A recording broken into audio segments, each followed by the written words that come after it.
What's up YouTube, Capital G here, checking out the brand new Majestis archetype that just got revealed coming out of Genesis Impactors. Man, Konami not done with the crazy crossovers. Is your body ready for an Invoked, Endymion, and Witchcrafter crossover? Because that is exactly what you're getting. Now, if you're wondering why Konami would pick those three archetypes to kind of cross over into one new archetype, it's because in the Yu-Gi-Oh lore, those three archetypes are connected. Also, mythical beasts are connected to them as well. It's the reason why you see like the Grand Spellbook Tower and like half of these damn cards. It's because in the Yu-Gi-Oh lore, all of these archetypes exist basically in one place, so they're all actually connected. Same thing with the books and the spell counter logo. You see it throughout all of these cards. Anyways, the Majestis archetype has basically every mechanic in it except Pendulum, because we don't support that mechanic anymore in Yu-Gi-Oh! But it's actually equip based, which is really interesting. Give me a little bit of some Evil Eye vibes, but this one works really differently because you use monsters as equips instead of traditional spells. Anyways, your first monster is Majestis Grimoire Crowley. I'm not going to read these stat lines on these monsters because we got a bunch of cards to talk about, but the entire archetype is spellcaster based, and your main deck monsters are all level 4s. You got a hard once per turn on all three effects. First effect says you can send one spellcaster from your hand or face up from the field to the graveyard. That's a cost. Special summon this card from your hand. Second effect, you can declare one attribute. This card becomes that attribute until the end of the turn. I'm thinking maybe they want some Invoked shenanigans. That's the only thing I could come up when it comes to that effect. Third effect says you can banish this card from your graveyard, then target one Majestis monster you control. Equipped one Majestis monster except a level 4 monster from your graveyard to that target. So the reason that they don't want you using level 4s is because they basically want you to use extra deck monsters. It's very interesting how this archetype works. Like, you're using monsters as equips, but the main monsters you kind of want to use aren't technically the main monsters, no pun intended. You're essentially trying to use the extra deck monsters. So being able to special summon this guy without using the normal summon, that's always going to be good in Yu-Gi-Oh, especially because this archetype does have a rank 4 exceed. Next up, everybody's favorite Maiden is back. This is Majestis Syndrillon, and her first effect and second effects are both hard once per turn. The first effect says if this card is normal or special summon, you can activate one of these effects. So you either get to add a Majestis Speller Trap from your deck to your hand,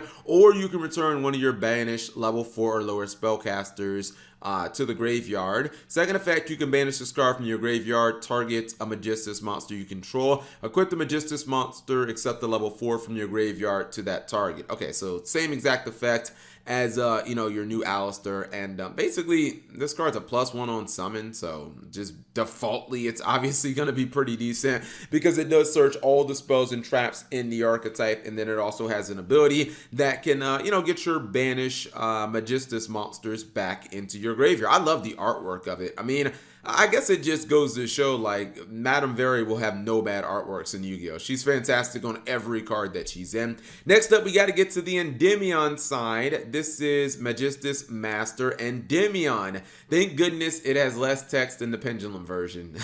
The first effect, and both effects are hard once per turn. First effect says you can target one Majestis monster you control, equipped one Majestis monster from your extra deck to that target. Oh, baby, I saw that and I was like, we're getting spicy. Second effect says you can target one face-up spell you control, destroy it, and if you do, draw one card, and then place one card from your hand to the bottom of your deck. So I think what they're going for is I think that they want you to be able to equip, these extra deck monsters that do have some crazy effects when they're equipped, but they also want you to, if you don't need them, if you don't need your equips, be able to pop the equips to, potentially fix your hand a la Fantastical Dragon Phantasme. The fusion is Majestis Saint Awas. This is a level 8. You know what? I'm skipping stat line. Summoning conditions are Majestis plus a spellcaster. Whole archetype is spellcasters, and this is a fiend monster. It says your first effect, hard once per turn. During your main phase, quick effect, you can target one other face-up monster on the field. Equip this card to that.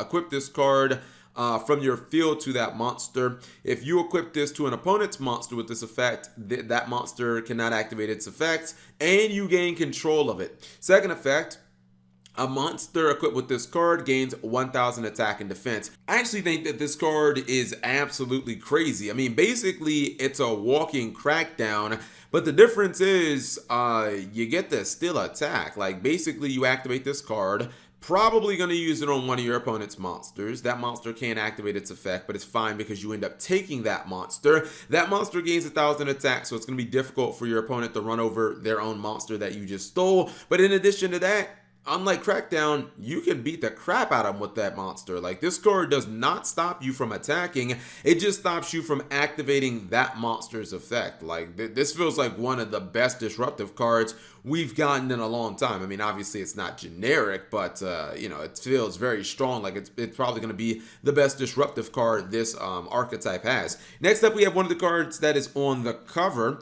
This is Majestis Dragon Varham. And he is a completely generic level 8 synchro monster.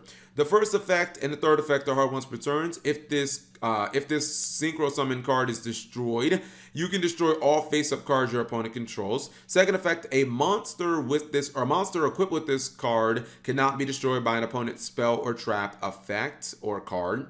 Third effect, at the start of the damage step, when a monster equipped with this card battles an opponent's monster, you can destroy that opponent's monster. So now you're starting to understand why you would want some of these extra deck monsters just equipped to your monsters. You don't necessarily have to summon them, but if you equipped, you know, this guy to one of your monsters, you basically get a Cataster, except it's not restricted by attribute. You just get a Cataster on everything, and then you also get, you know, you get destruction protection from your opponent's spells and traps and their, you know, effects as well. Now, you knew that there was going to be a rank 4 XC in this archetype because all the monsters are level 4s, the main deck monsters, and this is Majestis Goddess Naruru. It's a level 4, excuse me, a rank 4. That's, well, it's not generic. It requires 2 level 4 spellcasters. First and third hard once per turn. So you can tell it's 4 o'clock in the morning and I'm tired when I'm recording this. Your first effect says you can detach 1 material from this card, then target 1 level 4 or higher spellcaster in your graveyard, add it to your hand. Second effect, a monster equipped this card can make 2 attacks on monsters during each battle phase. That seems like it could be good with the synchro or the fusion monster because they both have like higher attacks. Third effect, if this card is currently equipped to a monster, you can target 1 Majestis card in your spell and trap zone and 1 spell and trap in your opponent, or 1 spell and trap your opponent controls, destroy them. That's pretty good. I would have liked it a little more, I'm not gonna lie, if it would have been able to pop monsters. Like, that would have been actually pretty good. It would have been nuts if it would have been a quick effect, but yeah, just another card that doesn't technically have to actually be summoned to be good. There's a link 1 for this archetype. You guys know how I feel about link 1s. They basically save archetypes in my opinion. This is Majestis Maiden Artemis, and she points up towards your opponent. She requires a level 4 or lower spellcaster monster to summon, so anything that's not coming out of the extra deck, basically. You can only special summon her as a hard once per turn. If another Majestis monster or monsters is normal or special summon while this card is in the monster zone, you can target 1 of those monster or 1 of that monster or monsters. Equip this card from your field to that monster. The second effect says if this card is currently equipped to a monster, you can add 1 Majestis monster from your deck to your hand. So interesting enough, as long as you can just equip her, she basically just becomes a rota for the archetype every single turn. And I think that that's pretty good. It's a rota that you got to jump through a couple of hoops maybe to get online, but definitely doesn't feel bad. We've got some spells and traps for the archetype, of course. Tris Majestis is a continuous spell, second and third hard once per turn. First effect says each Majestis monster you control that is equipped with an equipped spell or equipped card cannot be destroyed by battle once per turn. Second effect, during the main phase, you can special summon 1 level 4 spellcaster from your hand. Third effect, if this face-up card is sent from the spell and trap zone to the graveyard, you can special summon any number of Majestis monsters with different names from your hand. This card kind of feels like what's that card? Witchcrafter by Street that Keeps the Witchcrafters protected like once per turn. I don't know. I don't know if I like this card all that much, honestly. It feels like the two extender effects are, I mean, they're okay. I guess you can use the third effect, like you can pop it yourself, and then you can just kind of summon some more monsters. The second effect is, the second effect I think is fine. Being able to get an extra summon every turn is fine. That works for every card. I don't know how many copies of this you really need, though. Probably just like one, in my opinion. Next up, a quick play spell. This is Theologia Majestis, and it is a hard once per turn. Target one Majestis monster you control. Equip one Majestis monster from your extra deck, field, or graveyard to that target, except a level 4 monster. If there is at least one of each Majestis monster, Fusion, Synchro, Ixie, or Link, in your graveyard, you can equip one non-Majestis Fusion, Synchro, Ixie, or Link monster from your extra deck with this effect instead. So if you don't want to go for one of the in-archetype monsters from the extra deck, you can just pick something else, and it doesn't have to equip from your extra deck. It basically equips from anywhere that's not your hand, field, extra deck, graveyard. Probably going to pick the extra deck most of the time, but graveyard will probably be second from that. This feels pretty solid because it basically does what the entire archetype is trying to do: equip monsters and have those monsters give you bonus effects so that you can potentially disrupt and do all types of nutty things to your opponent.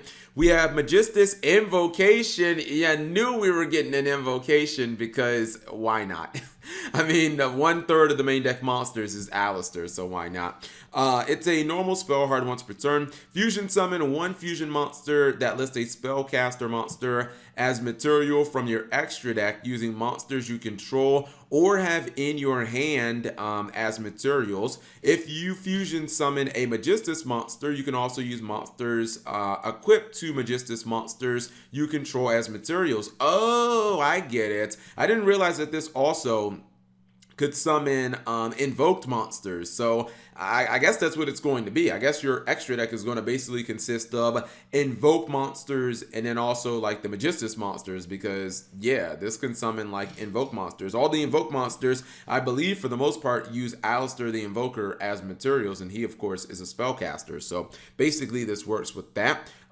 Seems pretty solid in my opinion. I think you could even run this and invocation and the basic invocation. I think you can run them both in this deck. Last card is Tria Majestis. It's a normal spell. Your second and first are both hard ones per turn. First effect says target one level 4 or lower Majestis monster in your graveyard, special summon it. So free monster reborn for this archetype. The second effect, I don't know, did I say that second effect? That's the first effect, excuse me.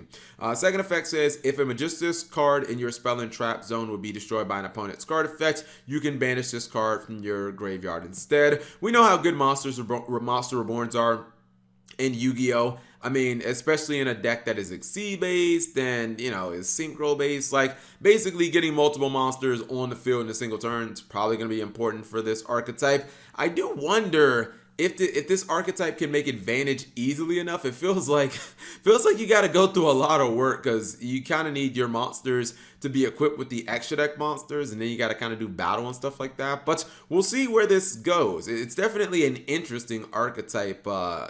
Definitely an interesting archetype nonetheless. Anyways, whatever you guys think of the Majestis, leave it in the comment section below. Thank you guys for watching. As always, subscribe if you have not already, and I am going to sleep.